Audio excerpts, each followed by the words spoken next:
जय भीम कि अगर शेर घायल हो जाए तो इसका मतलब ये मत समझने कि अब कुत्ते भी राज करेंगे।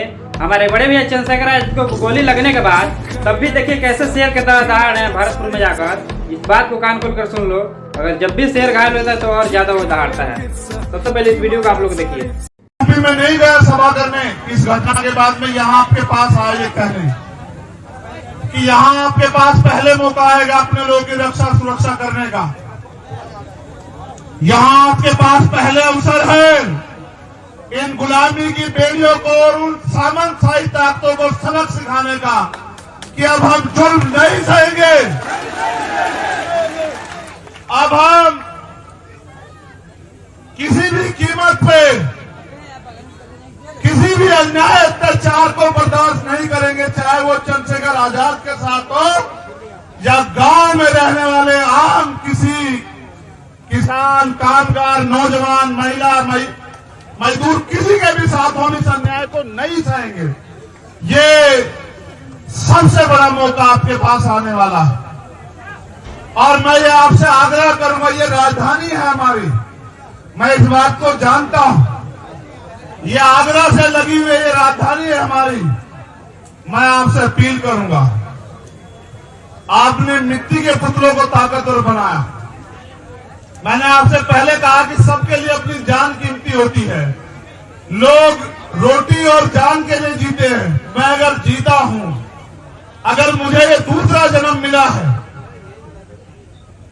तो मैंने पहला जन्म भी आपके नाम सब कुर्बान कर दिया था और मेरा ये जन्म भी आपके नाम कुर्बान रहेगा। आप इस बात को जान लें।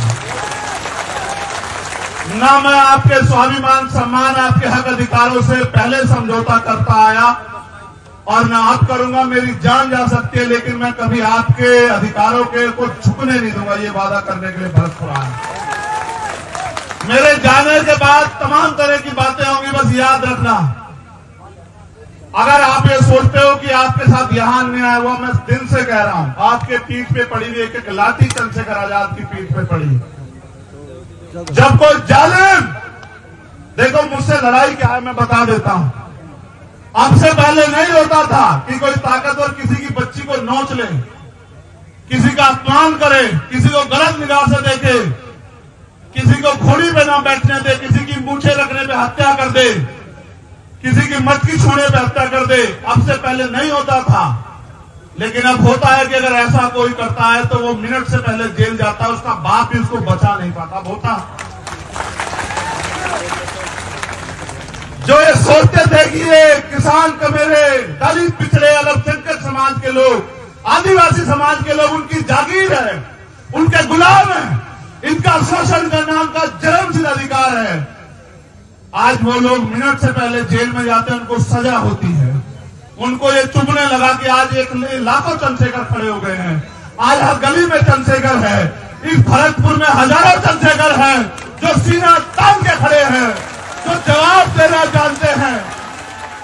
ये उनको चुभने लगा। वो लोग अपनी सरकार के मंचों में बैठ के कहते हैं कि जो कल तक हमारे जूतों के फीते बांधते थे, इस संविधान की वजह से हमारे सर पे चढ़ के बैठ गए हैं। ये वो कहते हैं।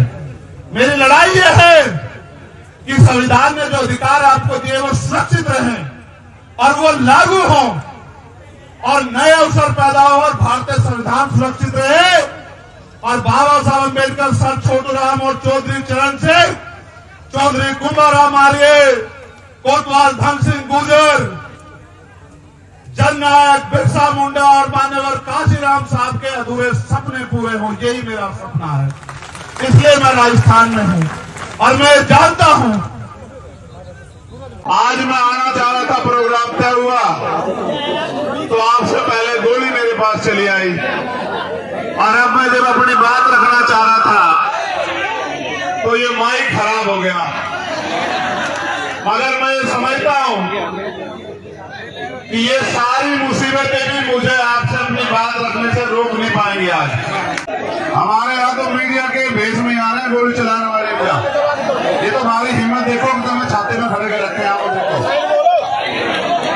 कि आप अपनी मेहनत की खून पसीने कमाई लगा के यहाँ काम छोड़ के आए और आप यहाँ से मेरी बात को सुन के ना जाओ और उस पर अमल ना करो, तो इससे आपके जीवन में कुछ नहीं बदलने का और मेरा भी कुछ भला नहीं होने का। क्योंकि पहली जो सबसे ज्यादा जरूरी बात थी आने की वो ये है कि मैं जब भी राजस्थान आया किसी भी अन्याय के खिलाफ लड़ने के लिए, राजस्थान के साथियों ने पलके बिछा के मेरा स्वागत किया, मुझे हिम्मत दी, मुझे ताकत दी, मेरी रक्षा सुरक्षा की। दूसरा, मैं ये उन लोगों को बताने के लिए आया हूं जिन्हें लगता है कि मैं गोलियों से डर जाऊंगा, मैं उनको भी बताने के लिए आया हूं कि मैं जिस रास्ते पर निकल के चला हूं, मुझसे पहले भी बहुत सारे महापुरुषों ने तमाम तरह के अन्याय आरोप पर बाबू जगदेव प्रसाद कुशवाहा को तो ऐसी सभा में गोली लगी, हम उनको मानने वाले लोग हैं। भगवान बुद्ध, संत कबीर, गुरु नानक देव, सदगुरु रविदास जी को मानने वाले लोग हैं। राष्ट्रपिता ज्योतिबा फूले, छत्रपति साहू जी महाराज को मानने वाले लोग हैं। हम सब छोटू राम बाबा साहब अम्बेडकर को मानने वाले लोग हैं। हम गोलियों से डरने वाले नहीं हैं, मगर मैं ये भी बता देना चाहता हूं, मैं गोली का जवाब भी दे सकता हूं, इस बात को भी आप लोग जानते हैं। अगर मैं गोली का जवाब शांति से दूंगा हमेशा, मैं आज भी आपसे अपील करूंगा कि आप शांति बना के रखो।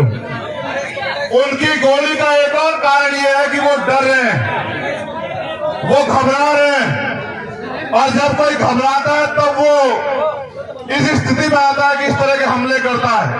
आप ये जानते हो कि वो मुझे सीबीआई, ईडी, इनकम टैक्स से नहीं डरा सकते, वो मुझे मुकदमों जेल से नहीं डरा सकते। मैंने भारत की सबसे बड़ी जेल तिहाड़ भी 2-2 बार काटी है, मैंने 16-16 महीने जेल काटी है, मैंने यहाँ राजस्थान की जयपुर की जेल भी काटी है, मुझे वो जेल से नहीं डरा सकते।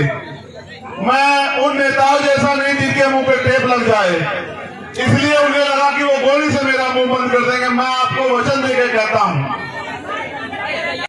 कि कोई गोली मेरा मुंह बंद नहीं कर सकती आपकी लड़ाई लड़ने के, आपकी हमारी आवाज उठाने के लिए, याद रखना। तो ये मेरा संदेश उनको भी है कि मैं आपकी गोलियों से नहीं डरूंगा। अगली बार फिर तैयारी करना, मेरी माँ बहनों का, मेरे भाइयों का प्यार आशीर्वाद मेरे साथ है।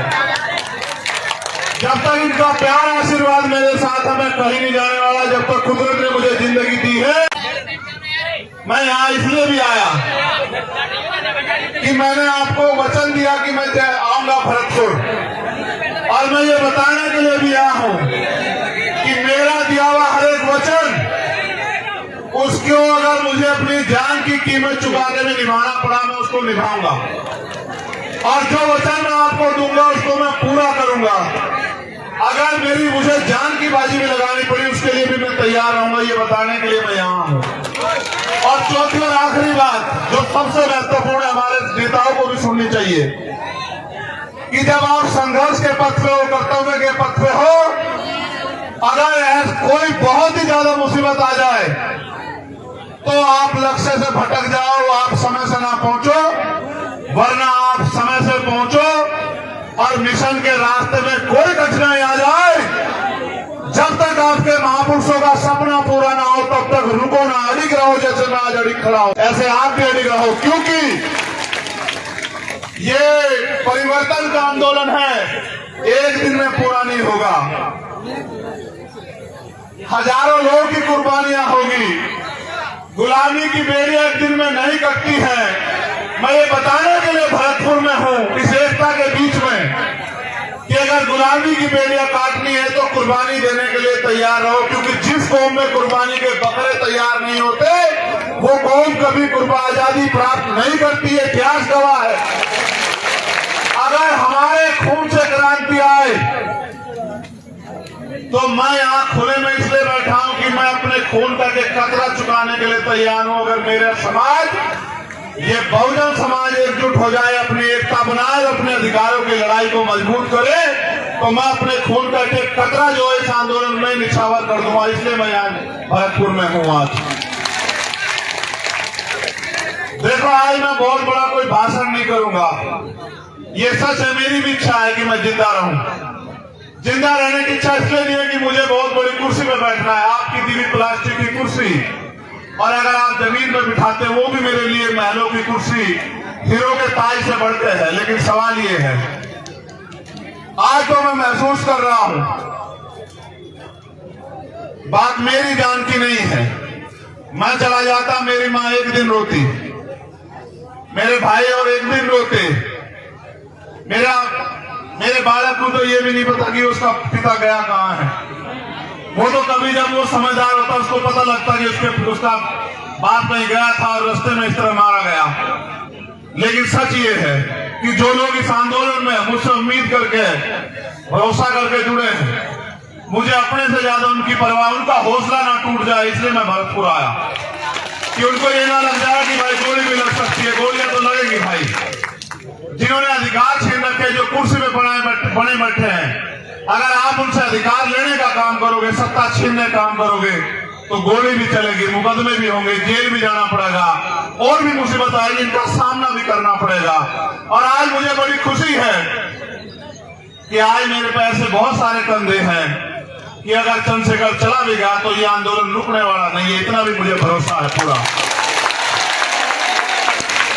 मुझे देखो, आप लोग खतरे से वाकिफ हो, मैं आपको घटना भी बता देता हूं, फिर मैं आपसे काम की बात करूंगा। जब मेरा टेक्निकल मुआयना होने चला गया, मेरे कपड़े, जब मेरे कपड़े आएंगे तो आप देखना बनियान में और शरीर में कितनी जगह होती है। बोलने वाला तो कोई कुछ भी बोलता रहे, मैं सस्ती लोकप्रियता की राजनीति करता नहीं हूं, आप जानते हो इस बात को। जब मेरे कपड़े आएंगे आप देखना, या पुलिस का बयान आएगा आप सुन लेना, वहां की पुलिस भी हमारी नहीं, वहां की सरकार भी हमारी नहीं। मैं अपने साथियों को भी बता दूं कि जितनी जगह बनियान में और शरीर में होती है उसमें वो 3 छेद है, 3 गोली गई है वहां को, मगर एक लगी, वो भी इसलिए लगी क्योंकि उनकी इच्छा भी मजबूत थी, लेकिन वो बची इसलिए क्योंकि आपका प्यार ज्यादा ताकतवर था। पहली गोली जब शीशे पे लगी, वो शीशा मजबूत था, वो क्योंकि राउंड कब मिले वो आसानी से आके ऐसा लगा जैसे पत्थर लग गया उस सिर में। मैंने अपने साथियों से कहा कि भाई शायद किसने पटाखा छुपाया, किसका टायर पट गया। मैंने कहा पत्थर आगे लगी दिखे। लेकिन जब दूसरी गोली लगी तब मुझे एहसास हुआ, तब मैंने मनीष से कहा भाई, मैंने कहा गिर गए हैं, गोली चल रही है। मैंने कहा गोली चल रही है, गोली लगी है। फिर मैंने अधिकारियों को बताया, ये बात मैंने आपको इसलिए बताई, मुझे एक बात का पता, आदमी गोली से नहीं मरता, आदमी मरता है डर से। और डर जिस दिन मैं इस काम में आया था, मैं डर को घर छोड़ आया था। अगर डर में रहूंगा तो लोहे के बक्सों में रहूंगा, लोहे के बक्सों में रहूंगा, थारे किसी काम नहीं आ सकता। अगर थारे बीच रहूंगा तो थारे भी काम आऊंगा, मुझे लगता है कुछ करके भी दिखा पाऊंगा। तो मुझे जैसे मेरी जान को खतरा है, पूरे भारत में भीम आर्मी आजाद समाज पार्टी के माध्यम से, और हमारे बहुजन पत्रकार भी, ये भी बात कहनी पड़ेगी, हमारे पत्रकार जो बहुजन समाज के हैं भाई, या जो ईमानदार पत्रकार हैं देश में, या जो ईमानदार से लड़ाई लड़ रहे हैं, भीम आर्मी आजाद समाज पार्टी के लोग, या किसान सभा के लोग, या हमारे जाट महासभा के लोग, या अन्य कोई बहुजन संगठन जो ईमानदार से लड़ाई लड़ रहे हैं, उन सबकी जान को खतरा है। आप मेरे लिए सुरक्षा की मांग कर रहे हो, मैं यहां भी सुन रहा था। कितने लोग सुरक्षा की मांग करोगे आप बताओ, और किस किस की सुरक्षा सुनिश्चित हो सकती है? इस सुरक्षा को सुनिश्चित करने का एकमात्र माध्यम है कि जो लोग सुरक्षा देने वाले हैं उनके हाथ आपके हो जाएं। जिनसे सुरक्षा मांग रहे हो उन कुर्सियों पे आप जाके बैठ जाओ। जिस दिन उन कुर्सियों पे आप बैठ जाओगे, ना चंद्रशेखर आजाद को खतरा होगा और ना किसी आम आदमी को खतरा होगा। चाहे राजस्थान हो या उत्तर प्रदेश, भयमुक्त शासन आएगा, भयमुक्त। हर आम आदमी, चाहे वो किसान हो, कामगार हो, मजदूर हो, कोई बहन हो, कोई बिटिया हो, कोई बच्ची हो, कोई बुजुर्ग हो, जब ऐसे लोग कुर्सी में बैठेंगे जो सबकी सुरक्षा चाहते होंगे, जिनका लक्ष्य होगा कि हर कमजोर को बुनियादी सुविधाएं, अधिकार, स्वाभिमान सम्मान की जिंदगी मिले, इंसानियत बनी रहे, तब जाके व्यवस्था बदलेगी, वरना आप नहीं कर पाओगे इतने लोगों की सुरक्षा। क्योंकि आज जो सरकार में बैठे हैं उनका एकमात्र लक्ष्य ये है कि जो भी आपके खिलाफ आवाज उठा रहा है उस आवाज को किसी भी तरह कुचल दो। अगर मुकदमों से डर जाए, मुकदमों से डरा दो। अगर पैसे से खरीदा जाए, पैसे से खरीद लो। अगर और कोई डर दिखा के सीबीआई इनकम टैक्स का ताला लत्ता लगा दो उसके मुंह पे, और अगर इनसे भी ना घबरा रहा हो तो गोलियों से उसके सीने को छलनी कर दो। अभी वो गोली नहीं बनी जो आपकी ममता को चीर के पार निकल जाए, ऐसी गोली बनी नहीं है अभी, आप चिंता मत करो। मेरी बात पर गौर करो। अब जो बात मुझे आपसे कहनी है कि मेरा पसीने में यहां जो हाल है, आपका क्या हाल हो रहा होगा। फिर मैं आपके लिए क्यों कुर्बान ना हो जाऊं, आप बताओ मुझे। जो मेरे लिए एक टांग पर खड़े हैं, जो इस गर्मी में मोटे से मोटा लगा के सर में सर जोड़ के यहां जो अड़े बैठे हैं, घर में वे पंखे के बगैर भी नहीं रहते होंगे, कूलर के बगैर भी नहीं रहते होंगे। अगर वो मेरी बात पे इकट्ठे खड़े हैं तो उनके लिए मैं क्यों ना कुर्बान हो जाऊं, आप बताओ मुझे। क्या ऐसा कारण हो कि मैं कुर्बान ना हो जाऊं। देखो भाई, थम जा, बैठ जाना, बैठ जा। खुदारा जी की सुरक्षा में हो, उसे ना कुछ हो सकता। मर्द का तो बैठ जा, बैठ जा। नाल ना करे और कोई नहीं, इनकी सुरक्षा ज्यादा है। देखो मेरी बात पर गौर करो। 26 जनवरी 1950 को भारत में लोकतंत्र आया था। लोकतंत्र यानी कि बहुमत का शासन, जिनका वोट होगा उनका राज होगा। पहले राजतंत्र था, अच्छे राजा भी हुए, बुरे भी हुए, तानाशाह भी हुए, सबका अपना अपना हश्र भी हुआ। यहाँ का तो इतिहास गवाह है। यहाँ तो किसान कामगारों ने मिलकर जो है राजशाही भी चलाई। अगर हमारी वफादारी थी, जो खजांची हमारा था, ये हमारी वफादारी थी कि खजांची हमारा था, ये हमारी वफादारी थी, हम पे भरोसा था। और सेनापति गुर्जर समाज का तो ये भी हमारी वफादारी थी कि हमारे सेना पे भी भरोसा था, राज भी हमारा था, क्योंकि राज करने वाले भी हमारे लोग